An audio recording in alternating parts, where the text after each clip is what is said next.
Hello दोस्तों, स्वागत है आपका उदित फार्मेसी का ऑनलाइन लर्निंग प्लेटफॉर्म में। मैं हूं आपके साथ Wasim Akhtar. Subject hospital and clinical pharmacy important topic को आज डिस्कस करेंगे। देखो, अब तक हमने जो पढ़ा हॉस्पिटल एंड क्लिनिकल फार्मेसी में सब्जेक्ट हमारे पास, सब्जेक्ट का पहले इंट्रोडक्शन थोड़ा सा जानना जरूरी है। देखो, अब तक हमने जो पढ़ा वो हमारे पास हॉस्पिटल्स के जो इंपॉर्टेंस है। अब हम लोग क्लिनिकल फार्मेसी को पढ़ेंगे। इस सब्जेक्ट में दो चीज अलग अलग बांटा हुआ है। एक होता है हॉस्पिटल। अब तक हमने जो पढ़ा हॉस्पिटल किस तरह से काम करता है, किस तरह से डिस्ट्रीब्यूशन करते हैं, कौन कौन से फार्मासिस्ट काम करता है, ये सारी चीज हमने पढ़ा। अब हमें पढ़ना है कि क्लिनिकल फार्मेसी मतलब क्लिनिकल फार्मेसी होता क्या है, किस तरह से काम करता है, इसमें फार्मासिस्ट का क्या रोल है, मेडिसिन का क्या रोल है, इन सब चीजों को इसमें हम लोग पढ़ते हैं। चलो, इसमें जो इंपॉर्टेंट टॉपिक है, सबसे पहले हमें पढ़ना पड़ेगा what do you mean by clinical pharmacy. Scope क्या क्या है, scope of clinical pharmacy, role of clinical pharmacist मतलब क्लिनिकल फार्मेसी में क्लिनिकल फार्मासिस्ट का क्या रोल होता है, इन सब चीजों को आज हम लोग डिस्कस करेंगे। देखो, इनमें से एक क्वेश्चन आपको मिलेगा ही मिलेगा जब आप फाइनल में जाएंगे। इसको जानने से पहले सबसे पहले हमें ये चीज जानना पड़ेगा कि जब हम लोग क्लिनिकल फार्मेसी को जानने से पहले आपको ड्रग का फेजेस जानना पड़ेगा। इसको भी जानने से पहले एक चीज और जान लेते हैं। आपने पता होगा, आप इंडिया में रहते हैं तो आपको पता है हमारे इंडिया किससे चलता है, पूरा कानून रेगुलेशन सारा किस पे बेस्ड पर, वो सारे चीज संविधान पे चलता है। जब संविधान में क्लियरली बताया गया है कि भैया ये वाला जुर्म करोगे तो ये सजा मिलेगी, इसकी करोगे तो ये बनेगी, तो लेकिन पुलिस की जरूरत क्या होती है? पुलिस की जरूरत इसलिए होती है ताकि वो जो रूल रेगुलेशन है वो सही तरीके से फॉलो कर पाए, उसका कोई मिसयूज ना कर पाए। सेम इसी तरह क्या है कि बहुत बार ऐसा होता है कि ड्रग सही तरीके से यूज हो रहा है, नहीं हो रहा है, इसका साइड इफेक्ट तो ज्यादा नहीं दे रहे कि कोई कंपनी ऐसा है कि उन्होंने ऐसा बना लिया कि सिर्फ अपना प्रॉफिट के लिए ये सारी चीज हमने देखा, या फिर कोई ऐसा दवाई है जो इफेक्ट कम कर रहा है, साइड इफेक्ट ज्यादा दे रहा है, मतलब फायदा कम दे रहा है, नुकसान ज्यादा दे रहा है। इन सब चीजों को कंप्लीट मॉनिटर करता कौन है? Clinical pharmacy. अगर देखा कि ये ज्यादा नुकसान दे रहा है, या ज्यादा चीजों को देखा कि ये ज्यादा नुकसान कर रही है बॉडी को, फायदा कम कर रहा है, तो उस कंडीशन में उस दवाई को बैन कर दिया जाता और मार्केट में जितना पड़ा रहता वो सारी चीज दवाई उसको विड्रॉल कर दिया जाता। समझ गए अब तक क्लिनिकल फार्मेसी का? अब देखते हैं, उससे पहले हम जानते हैं कि जो ड्रग आता है, ड्रग हमारे जो मार्केट में आता है वो हमारे कंप्लीट कह सकते हैं, जो ड्रग का होते हैं वो कंप्लीट 4 फेजेस होता है। एक होता है क्या, सबसे पहला आता है फेज 1, दूसरा हमारे पास आता है फेज 2, तीसरा हमारे पास आता है फेज 3। क्लियर है? फेज 1, फेज 2, फेज 3 और एक आता है हमारे पास फेज 4। मतलब दवाई जो हमारे पास कंप्लीट 4 फेजेस में आता है। कौन कौन से phase? Phase 1, phase 2, phase 3 and phase 4। कितने फेज में? 4 फेज। देखो, फेज 1 में तो थोड़ा सा पहले ये क्लिनिकल में आता है। क्लिनिकल में पूरा 4 फेज होता है। प्री क्लिनिकल तो पहले हमने लैब में देख लिया, इधर उधर करके जानवरों में देख लिया। फेज 1 में हम क्या करते हैं, कम से कम 20 से लेके 50 तक हम कम लोगों पे वो दवाई यूज करते हैं। जब 20 से 50 तक तो हमें पता चलता है भैया ये साइड इफेक्ट, इसके ये साइड इफेक्ट है। फिर हम क्या करते हैं, 50 से 100 बढ़ा देते हैं, 100 से फिर हम लोग 200 250 कंप्लीट कर देते हैं। तो यहाँ तक मान लेते हैं हम लोग थर्ड फेज में हमने क्या करा, थर्ड फेज में हमने 500 लोग तक दवाई यूज कर लिया। अब मुझे एक बात बताओ, ये 500 लोगों का जिस तरह से शरीर है, क्या सारे पूरे ऑल ओवर इंडिया में सबका शरीर सेम जैसा है या नहीं? सबका शरीर अलग अलग है। मुझे किसी और चीज से एलर्जी है तो आपको किसी और चीज से एलर्जी है, किसका किसको अलग है, अलग अलग बॉडी अलग अलग रिस्पॉन्स करती है दवाई। सेम इसी तरह क्या करा हमने कि जब हम लोग 500 लोगों पे देखा तो हमने देखे कि इसका साइड इफेक्ट किडनी में दे रहा है और सर दर्द कर रहा है और जुकाम हो रहा है जब इससे ले रहे हैं। लेकिन अदर बॉडी में हमने देखा कि जब 500 को छोड़ के 600 लोगों में चले गए तो देखा कि इसमें चलो बॉडी में साथ साथ इसको फीवर भी हो रहा है। तो जो ड्रग जो पता नहीं होता उससे अलग चीज जो हमारे बॉडी को शो करती है, वही चीज हमारा एडवर्स इफेक्ट है। अब मान लो कि हमने क्या करा कि कंटिन्यू 600 से लेके कंटिन्यू हम लोग देते रहे लोगों को, तो देख रहे हैं कि फीवर आ रहा, फीवर आ रहा, फीवर आ रहा। तो उस कंडीशन में क्या करेंगे, हम उस कंडीशन में दवाई को बैन कर देंगे। लेकिन पता कौन चलेगा? पता हम लोग क्या करते हैं, जैसे थर्ड फेज आने के बाद हमारे मार्केट में दवाई देते हैं और उसको कंप्लीट मॉनिटरिंग करते रहते हैं फोर्थ फेज। और फोर्थ फेज कभी कंप्लीट नहीं होता, वो कंप्लीट देखभाल करता है। जैसे कि पुलिस वाला क्या करता है कि कानून को फॉलो हो रहा है नहीं हो रहा सही तरीके से, वही चीज करता है ना। सेम इसी तरह क्या है, फोर्थ फेज कंप्लीट चलते रहता है और देखता है कोई ड्रग इसमें ज्यादा तो साइड इफेक्ट नहीं दे रही। ये पूरा का पूरा कहानी है क्लिनिकल फार्मेसी का। अब किस तरह से करेगी, यही चीज हमें पढ़ना है।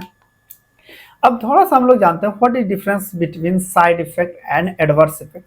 साइड इफेक्ट जैसे फेज थर्ड तक हमें जो पता होता है उसे हम लोग साइड इफेक्ट के नाम से जानते हैं। जैसे मान लीजिए कोई दवाई है जिसे लेने के बाद वोमिटिंग हो जाएगा, या फिर हम लोग फीवर हो जाएगा, या फिर हमारे पास हमने देखा ये लंग्स में इफेक्ट करेगा। ये तीन चीज देखा हमने, तो हमें थर्ड फेज तक पता चलेगा कि ये तीन चीज इसका साइड इफेक्ट है। लेकिन हम लोग क्या देख रहे हैं कि भाई लंग्स के साथ साथ किडनी में भी इफेक्ट कर रहा है, ये फीवर के साथ साथ नोइजिया भी हो रहा है, पेट में भी दर्द कर रहा है। तो इसको छोड़ के अगर अदर चीज दिखाता वो हमारे एडवर्स इफेक्ट का अंतर्गत आता है। और एडवर्स इफेक्ट जहां पे ज्यादा देने लगता है उसी को, उस कंडीशन में हम लोग उस दवाई को बैन कर देते हैं या फिर बंद कर देते हैं। ठीक है, अब क्लियर हो गया what is difference between adverse effect and side effect. चलिए अब देखते हैं clinical pharmacist. What is clinical pharmacy? जब branch of pharmacy, clinical pharmacy क्या? ब्रांच ऑफ फार्मेसी, जिसमें क्या करते हैं, in which clinical pharmacist provide direct patient care to optimise use of medication and promote health wellness and disease prevention. मतलब clinical pharmacy क्या है? Branch of pharmacy है जिसमें क्या करता है कि जो क्लिनिकल फार्मासिस्ट है वो डायरेक्ट पेशेंट से बात करके देखता है। किस लिए बात करता है? इसलिए बात करता है ताकि मेडिकेशन का सही तरीके से यूज हो। कभी मान लेते हैं एग्जांपल पे कोई दवाई बनाया है कि 200 mg वो वहाँ पे लेना है, लेकिन क्या कर रहे हैं उसका साइड इफेक्ट करके वो क्या करते हैं, आप 300 mg लेना स्टार्ट कर दी, जाहिर सी बात है कि साइड इफेक्ट देगा। तो क्लिनिकल फार्मासिस्ट के पैसे ये जिम्मेदार रहते हैं कि उसे बताए कि भैया 200 mg लो तभी आपको सही तरीके से यूज मिलेगा। और साथ में ये चीज क्या करता है, हेल्थ को प्रमोट करता है। जाहिर सी बात है ये जब बताएगा कि ये दवाई इसको इस तरह से नहीं, इस तरह से अगर यूज करेंगे क्या बेनिफिट होगा, तो वो जाहिर सी बात है हमारे हेल्थ को भी बेनिफिट मिले। सेम इसी तरह आप अगर समझो, जैसे पुलिस वाला अगर किसी को समझा दे भाई हेलमेट पहना करो, सारे डॉक्यूमेंट रखा करो, तो क्या होगा, क्या बेनिफिट होगा? उसको ये बेनिफिट होगा ना, जिसे समझाएगा भाई उसका चालान नहीं कटेगा, उसको एक्सीडेंट होगा तो मरेगा नहीं, मतलब ये सारी चीज बेनिफिट है ना। सेम इसी तरह अगर क्लिनिकल फार्मासिस्ट समझाता है तो ये सारी चीज उसका, जैसे कि हेल्थ अच्छे से रहेगा, डिजीज से रोका जा सकता है, ये इनका बेनिफिट होगा। चलिए अब देखते हैं स्कोप क्या क्या है। स्कोप मतलब क्या क्या, किस लिए, कौन कौन से क्षेत्र। पहला क्या करता है, ये preparation of medication, patient medication history. पहला क्या है हमारे पास, preparation of patient medication history. दूसरा अगर हम लोग देखा जाए, इसका पहला है हमने देख लिया, ये क्या करता है, पेशेंट मेडिकेशन हिस्ट्री को प्रिपेयर करता है। रेशनल यूज ऑफ प्रिस्क्रिप्शन, मतलब प्रिस्क्रिप्शन को सही तरीके से किस तरह से यूज करें। दूसरा है जेनरिक इक्विवेलेंस फार्मास्यूटिकल फॉर्मुलेशन, मतलब जेनरिक इक्विवेलेंस फार्मास्यूटिकल फॉर्मुलेशन है। नेक्स्ट है हमारे पास पेशेंट मॉनिटरिंग, मतलब पेशेंट को किस तरह से मॉनिटरिंग करना है। फिर आता है एडवर्स रिएक्शन, मतलब एडवर्स रिएक्शन को मॉनिटरिंग करना। फिर आता है ड्रग डायग्नोसिस टेस्ट इंटरफेरेंस। फिर आता है आईवी मिक्सचर। फिर आता है हमारे पास ड्रग इंफॉर्मेशन स्पेशलिस्ट। फिर आता है हमारे पास रिटेल फार्मेसी स्टोर्स। फिर आता है हमारे पास discharge counselling for patient complaints. ये सारी चीज नेक्स्ट देखेंगे तो clinical research and education programme. फिर आता है मेडिकेशन ऑडिट। ये सारी चीज क्या है, इसका स्कोप्स है। क्या क्या स्कोप्स है, ये इसमें से आपको कम से कम 8 स्कोप याद रखना है, पूछ लेता बहुत बार। What is clinical pharmacy and its define scope of clinical pharmacy. अब देखो इसको एक बार फिर से हम लोग रिवीजन कर लेते हैं। चलो सबसे पहला आता है, पहला स्कोप क्या है हमारे पास, प्रिपरेशन ऑफ मेडिकेशन हिस्ट्री। पहला स्कोप क्या है, एक बार रिपीट करना, बोलना, मेडिकेशन हिस्ट्री। दूसरा है रेशनल प्रिस्क्रिप्शन यूज, मतलब प्रिस्क्रिप्शन को किस तरह से यूज करना चाहिए। फिर जेनरिक इक्विवेलेंस फार्मास्यूटिकल फॉर्मुलेशन। फिर आता है पेशेंट मॉनिटरिंग, पेशेंट को किस तरह से मॉनिटरिंग करना। Adverse drug reaction. फिर आता है हमारे पास ड्रग डायग्नोसिस एंड इंटरफेरेंस। फिर आता है आईवी एडवर्स मिक्सचर। फिर आता है ड्रग इंफॉर्मेशन स्पेशलिस्ट। फिर आता है रिटेल फार्मेसी स्टोर्स। फिर आता है discharge counselling and patient complaints. फिर आता है clinical research and education programme. फिर आता है मेडिकल ऑडिट। ये सारी चीज क्या है, स्कोप ऑफ क्लिनिकल फार्मेसी का है। ठीक है, अब इसको और भी डिटेल में अगर जानना चाहते हैं तो हमारे साथ आप जुड़ सकते हैं, जिसमें आपको रिकॉर्डेड क्लासेस, लाइव क्लासेस मिल जाएगा, ईपीडीएफ मिल जाएगा और चैप्टर वाइज एक्सरसाइज मिल जाएगा। चैप्टर वाइज आपको एमसीक्यू मिल जाता है, चैप्टर वाइज आपको एक्सरसाइज भी मिल जाता है और चैप्टर वाइज टेस्ट लिया जाता है, वीकली टेस्ट होता है आपको। फिर हमारे पास लाइव चैट मिल जाता है, बाइलिंगुअल हिंदी इंग्लिश दोनों में आपको गाइडेंस मिल जाता है, एग्जिट एग्जाम का प्रॉपर गाइड मिल जाता है। लिमिटेड टाइम तक एक ऑफर चल रहा है, आप अगर इसको अप्लाई करेंगे तो आपको कुछ डिस्काउंट मिल जाएगा। देखो अब देखते हैं role of clinical pharmacist. Clinical pharmacist का क्या रोल है आगे। रोल देखा जाए सबसे पहले, he record patient medication history include drug prescriber earlier and may adverse reaction. ये क्या करता है, आपको पेशेंट मेडिकेशन हिस्ट्री को प्रिस्क्राइब करता है या देखता है कि कोई आपका एडवर्स इफेक्ट तो नहीं दे रहा। मतलब कि कोई पेशेंट को मान लीजिए कोई बी नाम का ए नाम का कोई हमने दवाई दिया, तो पूरा का पूरा देखते रहता है डेली एक्टिविटी में, एम्स में जैसे या बड़े बड़े हॉस्पिटल में देखते रहता है कि भाई ये वाला ए नाम का दवाई थी, इसका क्या क्या इफेक्ट होता है, कोई साइड इफेक्ट तो ज्यादा नहीं है। अब पता कैसे चलता, पेशेंट से पूछ के पता करता कि भाई तुमने अगर ये रात में ये दवाई खाया था तो आप मुझे बताइए इसका कुछ साइड इफेक्ट तो नहीं हुआ, कुछ नुकसान तो नहीं हुआ क्या, कुछ चीज़ों को आपको प्रॉब्लम तो नहीं है, इन सब चीज़ों को वो पूछता है। He detect diagnosis adverse drug reaction and drug, इसमें एडवर्स ड्रग रिएक्शन और ड्रग रिएक्शन को डिटेक्ट करता है क्योंकि हमें पूछ करके पता चल जाता है। फिर ये क्या करता है, आपको पेशेंट को ओटीसी मेडिसिन में सिलेक्शन में काम करता है। ओटीसी मेडिसिन का मतलब ओवर द काउंटर, मतलब ऐसा मेडिसिन जो प्रिस्क्रिप्शन की जरूरत नहीं पड़ता। फिर आता है पेशेंट को इंकरेज करता है, मतलब सही तरीके से यूज करने के लिए, ड्रग को सही तरीके से यूज करने के लिए बताता है। फिर आता है he participate in management of patient having acute and chronic disease. वो क्या करता है, आपको सही तरीके से पेशेंट को मैनेजमेंट करने के लिए बताता है कि क्रोनिक डिजीज या फिर एक्यूट डिजीज है, किस तरह से आपको मैनेजमेंट करना है। He direct dispense assistant in dispensing prescription. वो क्या करता है, आपको डिस्पेंसिंग में असिस्टेंट की तरह काम कर सकता है या फिर उसको प्रिस्क्रिप्शन को देने में काम करता है। ये सारी चीज आपका क्लिनिकल फार्मासिस्ट का रोल है। अब देखो development of clinical pharmacy. Clinical pharmacy किस तरह से डेवलपमेंट है हमारे इंडिया में। देखो द टर्म क्लिनिकल फार्मेसी जो पहला आया था 1953 में, मतलब पहला जो टर्म हम लोग यूज किए थे कब, 1953 में। इन डेवलप कंट्री लाइक जैसे कि यूनाइटेड स्टेट है, कनाडा है, अदर जो स्टेट है उसमें क्लिनिकल फार्मेसी बहुत ही स्टैंडर्ड किया गया क्योंकि वहाँ की क्वालिटी हेल्थ पे बहुत ज़्यादा ध्यान देती है, लेकिन इंडिया में उतना डेवलप नहीं है। The concept of clinical pharmacy involved after the significant increased number of pharmaceutical market and increased potential of drug interaction। मतलब इसका कब आया या फिर कह लीजिए कब इसमें ज्यादा सबसे ज्यादा यहाँ पे उभार आया क्लिनिकल फार्मेसी में, जब फार्मास्यूटिकल इंडस्ट्री बढ़ गई और दवाइयाँ ज्यादा यूज होने लगी। अब इंडिया के बारे में बात करें तो इन क्लिनिकल फार्मेसी जो है सबसे पहले 1992। अब बताओ कहाँ पे कम से कम 50 साल के बाद यहाँ पे क्लिनिकल फार्मेसी स्टार्ट हुआ। क्लिनिकल फार्मेसी 1997 में प्रोग्राम सबसे पहले इंप्लीमेंट किया गया था मसूरी और ऊटी में। देखो पहाड़ी इलाका है फिर भी वहां सबसे पहले 1997, ये याद रखना ये डेट आपको, क्योंकि ये आपको पूछा जाता है कि सबसे पहले अगर इंडिया के बारे में बात करें तो कहाँ पे प्रोग्राम और कौन से में क्या गया था, तो 1997 याद रखना।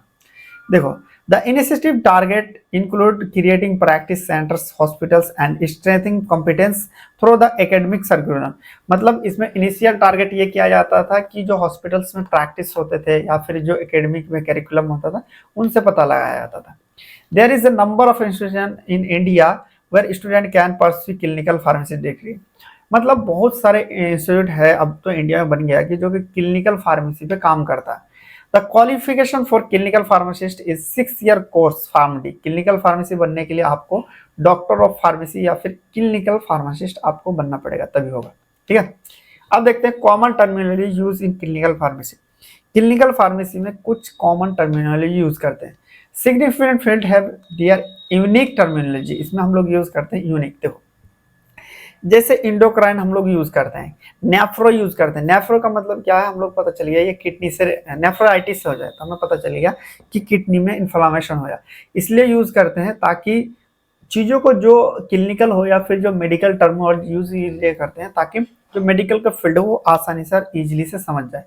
Medical terminology involve term word use in medicine. A pharmacist should familiar with medical term to effective communication with other health care effect. Pharmacist क्या होता है कि जो मेडिकल टर्म होता है उसके साथ फेमिलियर होता है, मतलब वो आसानी से चीजों को समझ सकता है। जैसे कि हम लोग एनाटॉमी, मतलब क्या होता है एनाटॉमी, कहीं पे एक जगह लिखो आपकी study of human body structure या फिर एनाटॉमी, तो कौन सा प्रीफर करोगे, सिंपल सी बात है एनाटॉमी लिख दो तो वो समझ जाएगा हम लोग स्टडी के बारे में। फिर आता है बैक्टीरियोलॉजी, स्टडी ऑफ बैक्टीरिया कहते हैं। Cardiology study of heart and its function disease के बारे में कहते हैं। फिर आता है डर्मेटोलॉजी, स्किन के स्टडी के लिए कहते हैं। इंडोक्राइनोलॉजी मतलब study of endocrine gland and their secretion disease, तो उसका सेक्रेशन और डिजीज के बारे में जब हम लोग स्टडी करते हैं उससे हम लोग कहेंगे। फिर आता है gastroenterology, study of alimentary tract disease के लिए हम लोग जानते हैं। फिर जीरियाट्रिक्स आते हैं, study of disease in old age के लिए हम लोग जानते हैं। या गायनेकोलॉजिस्ट जो हम लोग study of disease in women, ये सारी चीज इसका कॉमन टर्म हम लोग यूज करते हैं। हेमाटोलॉजी मतलब स्टडी ऑफ ब्लड, ये टर्म हम लोग यूज करते हैं जब हम लोग क्या करते हैं कि क्लिनिकल फार्मेसी में देखो, क्लिनिकल फार्मेसी जब भी यूज करेगा ऐसा नहीं कि पूरा पूरा लिखेगा, वो सिर्फ वर्ड यूज करेगा, वो वर्ड लिखा था। सबसे पहले आपको अगर मान लीजिए ऐप तक अभी तक नहीं जुड़े हैं तो प्ले स्टोर में जाके ऐप को डाउनलोड कर सकते हैं, अपना नाम फिल कर सकते हैं और हमारे साथ जुड़ सकते हैं। जो भी आप देखते हैं सबसे पहले कि इसमें important MCQ, what is the primary role of clinical pharmacist, clinical pharmacist का प्राइमरी रोल क्या है? ये सर्जरी कंडक्ट करता नहीं करता? Providing direct patient care to optimise medication use, बिल्कुल ये क्या करता है कि पेशेंट के साथ डायरेक्ट कह सकते हैं कि डायरेक्ट वो बात करता है या काउंसलिंग करता है और किस तरह से मेडिकेशन का यूज करना वो बताता। फिर डायग्नोसिस डिजीज करता है, या फिर आता है managing hospital finance. Hospital finance का क्यों करेगा भाई? इसका राइट आंसर क्या होगा आप लोग मुझे कमेंट में बताओ। नेक्स्ट क्वेश्चन पूछा गया, when was clinical pharmacy introduce in India, मतलब पहला इंट्रोड्यूस कब किया गया था? 1953 है, 1992 है, 1997 है, 2000? जल्दी बताओ। और सबसे पहले मसूरी और ऊटी में आया था, उससे पहले इंट्रोड्यूस के बारे में पूछ रहा था, ये क्या होगा? 1992 में आया था। ठीक है, नेक्स्ट क्वेश्चन पूछा गया, which of the following the not a role of clinical pharmacist, इसमें पूछा गया इनमें से कौन सा आपका रोल ऑफ क्लिनिकल फार्मासिस्ट नहीं है? पहला क्या? रिकॉर्डिंग पेशेंट मेडिकेशन हिस्ट्री, ये क्या करेगा? पेशेंट मेडिकेशन हिस्ट्री को रिकॉर्डिंग करेगा, या डिटेक्टिव एडवर्स रिएक्शन करेगा, या फिर परफॉर्मिंग लेबोरेटरी टेस्ट करेगा, या फिर encourage rational drug use therapy करेगा? बताना। इसमें अगर हम लोग बात करें जो क्लिनिकल फार्मासिस्ट, इनमें से कौन सा नहीं है? नहीं है आप लोग मुझे बताओ कमेंट में। नेक्स्ट क्वेश्चन पूछा गया, what qualification is required to become a clinical pharmacist India? India वाले में हमने क्या देखा था? पहला है बैचलर ऑफ फार्मेसी, नहीं। एम फार्मा भी नहीं, बिल्कुल। सी के बारे में क्या ख्याल है आपका? बिल्कुल इसके बारे में बात करें तो हम लोग क्या, फार्मा डी यहाँ पे होना चाहिए। नेक्स्ट देखते हैं। नेक्स्ट क्वेश्चन पूछ रहा है, which term refer to study of heart and its function, heart और इट्स फंक्शन के लिए यूज करते हैं तो कौन सा टर्म यूज करते हैं? डर्मेटोलॉजिस्ट स्किन के लिए यूज करते हैं, इंडोक्राइन मतलब इंडोक्राइन हार्मोन के लिए यूज करते हैं, और फिर नेक्स्ट आता है हेमेटोलॉजी, कार्डियोलॉजी। इसका जो भी राइट आंसर होगा आप मुझे क्या करना है, कमेंट में बताना। आप इनका अगर हार्ड पेपर मंगाना चाहते हैं या आपको मॉडल पेपर चाहिए जो हार्ड कॉपी में, तो आप ऑर्डर कर सकते हैं। ऑर्डर करने के लिए आपको ऐप पे जाना पड़ेगा, ऐप से ही आप कर सकते हैं। चलिए दोस्तों फिर मिलेंगे नेक्स्ट लेक्चर में, तब तक के लिए बाय, टेक केयर।